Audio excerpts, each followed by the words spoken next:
আমাদের বহু প্রতীক্ষিত তফসিল গতকাল ঘোষণা করা হয়েছে।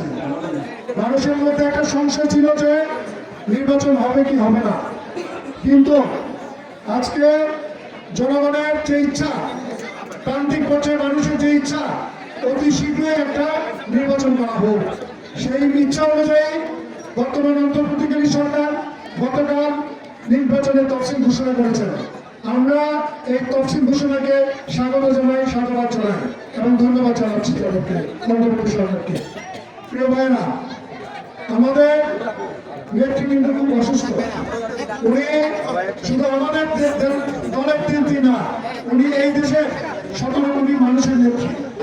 আজকে দেশের নেত্রী বেগম খালেদা জিয়া অসুস্থ হওয়ার পরে বাংলাদেশের মানে আনাচে কানাচে এমন কোন মসজিদ কিংবা অন্য কোনো ধর্মের উপাসনালয় নাই যেখানে নেত্রীর নামে দোয়া পড়ানো হয় না। এতে প্রমাণ হয় এই নেত্রী সারা বাংলাদেশের গণমানুষের নেত্রী। দেশের নেত্রী বেগম খালেদা জিয়া শুধু এই দেশের নেত্রী নয়, উনি এই দেশের গণতন্ত্রের প্রতীক। বিভিন্ন সময়ে যত এই স্বাধীনতার পরে, বিশেষ করে আমাদের শহীদ প্রেসিডেন্ট জিয়াউর রহমানের শহীদ নিহত হওয়ার পরে আমাদের দলের যে নেতৃত্ব শূন্যতায় পড়েছিল, তখন আমাদের সিনিয়র নেতৃবৃন্দ দেশের নেত্রী বেগম খালেদা জিয়াকে বাসার গৃহবধূ থেকে ডেকে এনে এই দলের দায়িত্ব দিয়েছিলেন। পরবর্তী পর্যায়ে এই দেশের নেত্রী বেগম খালেদা জিয়ার নেতৃত্বে এই দেশের স্বৈরাচারী এরশাদের পতন হয়েছিল এবং শুধু তাই নয়, এই দেশে গণতন্ত্র কায়েম হয়েছিল, বহুদলীয় গণতন্ত্র। এই দেশের নেত্রী বেগম খালেদা জিয়ার নেতৃত্বে এই দেশের সংসদীয় পার্লামেন্ট কায়েম হয়েছিল। আমরা আজকে এই নেত্রী অসুস্থ, আমরা ওনার জন্য দোয়া করবো যাতে আল্লাহ তাআলা ওনাকে আবার আমাদের মাঝে ফিরে আনে এবং এই আগামী 2026-এর যে নির্বাচন, সেই নির্বাচনে আমরা যাতে দেশের নেত্রী বেগম খালেদা জিয়ার নেতৃত্বে এই 2026-এর ফেব্রুয়ারি নির্বাচন আমরা অংশগ্রহণ করতে পারি, সেই আমরা আল্লাহর কাছে আজকে দোয়া করবো।